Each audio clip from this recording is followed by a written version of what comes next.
kababayan, ma'am sir, this is Jam, the Filipino channel lang niyo pong lingkod. So today is March 10, 2026 at tayo ngayon ay papunta dyan sa may Raisin Lord Chapel Fortune Drive may Panada Parada, Valenzuela. At dadalhin po natin yan sa may Valenzuela City Fire Station sa may MacArthur Highway, Malintayan, Valenzuela. Okay, so magbabalik po tayo mamaya konti. Pag nakuha na po natin sila, disclaimer lamang po, ang content po natin ay kalsada at hindi ang passenger. Kaya nga naman, so kasakali man po na may marinig kayo, mga pangalan ng lugar, pangalan ng tao, pangalan ng organization sa government o private o yan ay wala pong kinalaman ng channel na ito. At wala pong pinapatungkulan. Lahat po na pinag-uusapan dito ay pangong dito lamang po yan sa loob. At wala pong pinapatungkulan sa labas. At po, magbabalik po tayo mamaya konti pag nakuha na po natin sila. Samantala, makinig tayo ng mga nagbabagang balita at mga talakayan habang tayo ay papunta doon yan sa ating pick up area.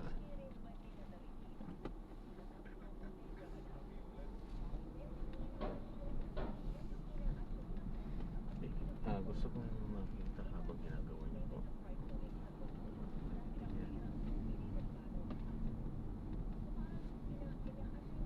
Magiging presyo, itataas ng presyo kasi ito yung assumption mo para may pambili sila pag mahal ang presyo. Sabi niya, that's the practice. If it goes down, talo din sila. Pag umakyat, talo tayo. Para ito sa simple pagkakaintindi ko, pinag-aabono muna tayo. Oo, parang alam mo na. Sige. Forward spending muna kayo dahil kailangan namin ng pambili. Yan. No? Pero Diba sabi- tawag sa kanila yung mamumuhunan? Dapat may puhunan sila ng pambili ng mahal na presyo ng langis. Yes. Kung magkakasama na yon sa lahat ng kwenta ng negosyo mo, Kasi di ba? naman, di ba, ibebenta mo rin yan sa presyong mahal din sa pagkakabili mo. Totoo. Hindi ka naman magbebenta ng palugi. Yes. Ito kasi, pasensya na po, kasi napakasimple na lang utak ko sa pagnenegosyo eh. Hindi naman ako negosyante, pero ang isip ko simple, pag nagnegosyo ka, ikaw muna gagastos. Diba? Of course. Depende sa gastos mo, ipapago mo yung tinatawag na return of investment o tubo mo. Tama? Pero bakit pag ganito mga produkto na kailangan ng tao, pwede yung taong bayan muna po ang nagsasakripisyo? Bakit yung maliliit na oil companies na dapat pang tabla sa Big 3? Kaya di ba nag-open tayo, nag-oil deregulation tayo? Biyernes pa lang, sirit na po ang presyo. Hindi pa tapos ang 5-day trading. Pero wala kaming inikot na gas station na small players at hindi pa gumagalaw ang presyo. Ang totoo, lahat po na pinuntahan namin na dating napakababa ng presyo dahil small players sila. Silang unang sumampa ng 60, 62 at 64 pesos ang kada litro ng diesel. Alam natin deregulated po ang oil industry, pero gano'n na lang ba yun, Joel? Ay naman. May poder tayo para mag-show cause order, pero inaasahan natin na hindi lang ito hanggang show cause order, Joel.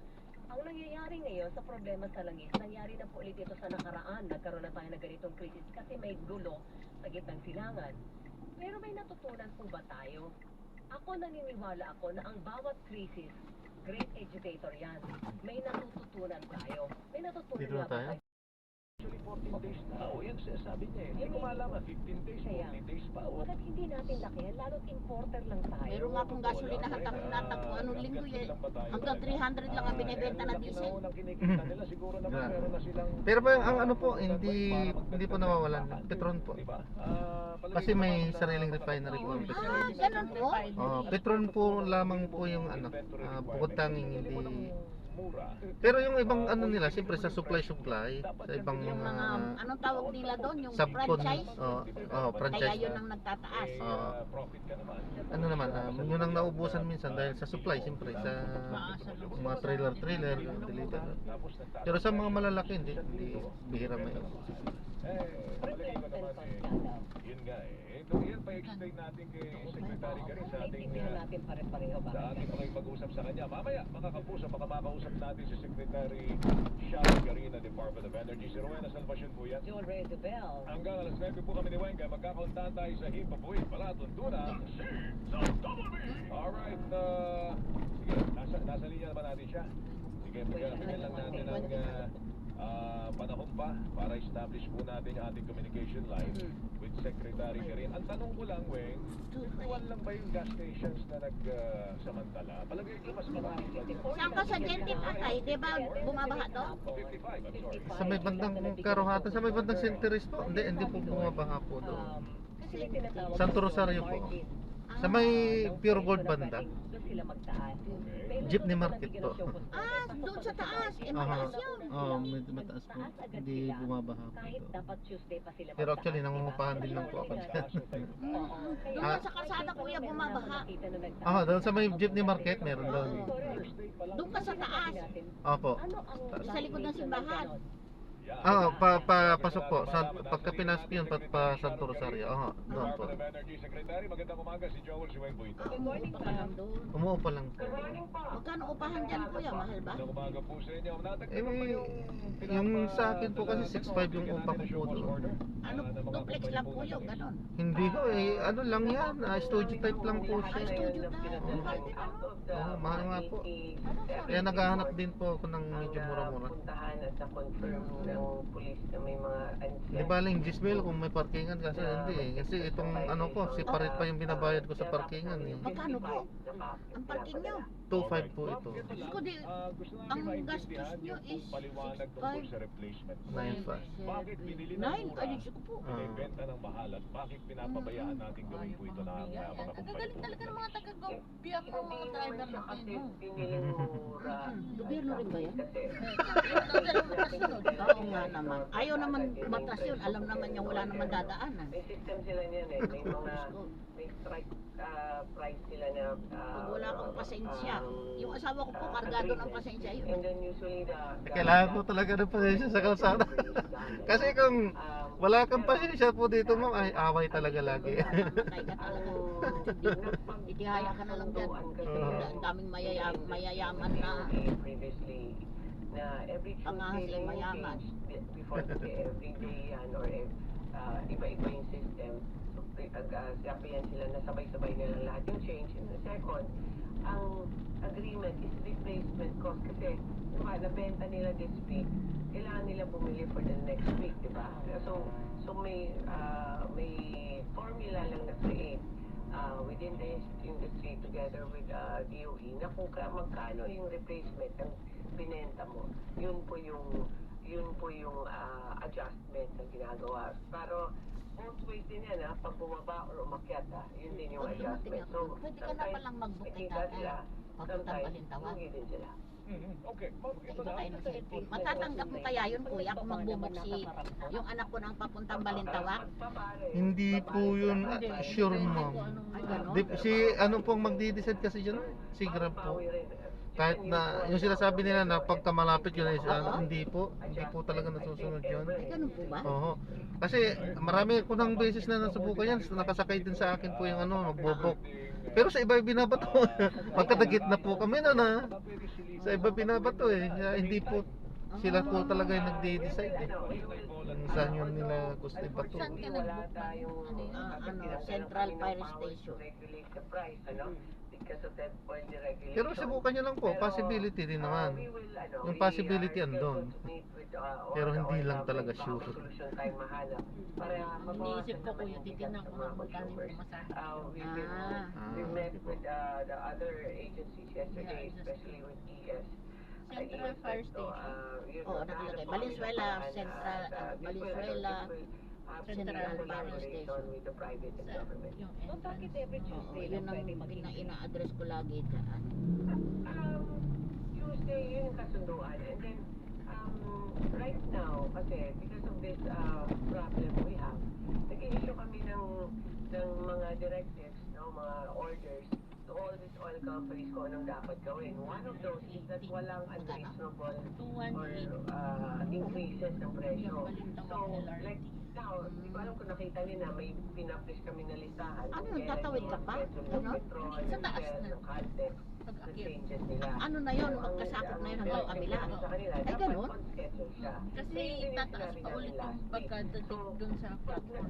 Meron pa lang ganun? Sakayan ng train. They have to remember na they're Bilihan ng operating ticket, tapos we taas gave pa them yun. a permit to Sakayan. operate. Ganun. If you do not follow the directive ng DOE na nagbigay sa'yo ng permit para mag-operate ka ng gasolinahan, then we will cancel your permit. Ma'am, bakit, Pasensya Mama, ito yung mga naglalaro sisid ng taong bayan eh. O, every Tuesday. Sa ano, sa bakasyon kuya, doon ka makakakita ng bahay, yung umuwi, iniiwanan yung tinitira. Opo.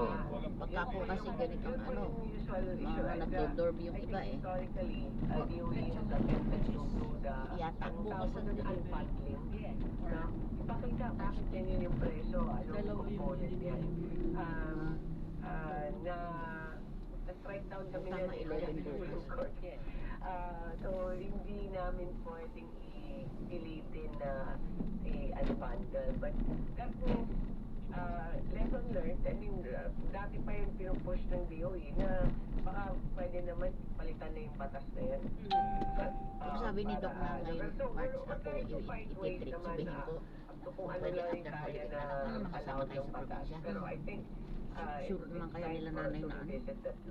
Okay. Itong Ma'am, doon March sa nabigyan talaga. po ninyo ng mga show cause order kahapon, So, ibig sabihin, hindi natin alam bakit every Tuesday pare-pareho yung ano. Kasi, pero it makes you think, di ba? Kung ano ba yung rason doon at pare-pareho yung presyo niya. Alam nyo, hinala ko namin, nagkikindatan lang sila eh. kaya tuloy may issue ng cartel o industry, di ba? Hindi rin siya. Ito ang nakakalungkot. Kahit yung small players, sumusunod din sa pricing ng mga big three.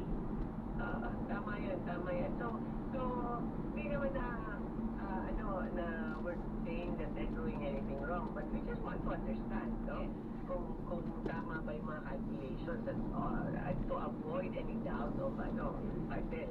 So, ma'am, Ilang taon ka na, kuya? Intindi ko na kayo. 46 po, ma'am. Ay, mahaba-haba pa yung bibigay na lisensya mo.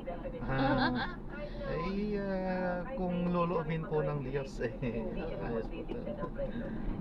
Tatay ko, 80, nagdadrive na eh. Kaya lang, lumabo na yung mata, kaya hindi na rin po nag- yan kung aamyendahan natin ang oil deregulation law. Pag dyan ta nagdadrive pa? Para hindi na Hindi na. Ano namayapa na po si tatay. Ito Ay, ang araw, oo. opo. Kasi po maano magbaneho yun eh. Ma'am, ito last point ko.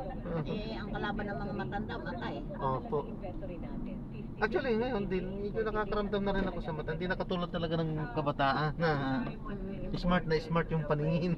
Ay, opo. Diyan na napasok na yung rayuma dyan. Kaya pag gabi kuya, huwag ka naghuhugas ng paa kasi Ay, makailang beses na akong na-atake po nung, itong gout ba yun? Gout, yung sakit pag nakakakain ng yung masasarap, pinapaitan, gano'n. ay, talagang iwasan niyo. Ilocano ka kasi. Opo. Kaya kakain ka ng papaitan, iwasan mo. Ay, yun. masarap pa. Kuya, dito lang tayo ha, bago dumating ang fire station. Opo. Ito na lang po. Ito na po. Opo. Ano Oo, pero doon ka maghihintay sa ano, nakabukan. Ay, ano po natin, may bantay po. Hindi po, Dito lang. po kami. Hindi mahuhuli. Mahuhuli po ako. Ah. Itabi ko po. Nasaan na ba yung Ayun, may ano. Malapit na lang naman. Ay, ito. Ay, ito po. Sana makuha si kuya uli. Subukan nyo lang po. Possibility naman, pero hindi sure. Aha. Thank you. Sige po, ingat po. God bless po. Thank you po. Double check mga gamit po. Sige po. Magandang gawin dito, madaliin yung mga dapat gawin kasi susunod na, ang kuryente naman. Magkano itaas? No? Tapos kuryente, transportation, tapos eventually, lahat na presyo na, pati pagkain, ano? So,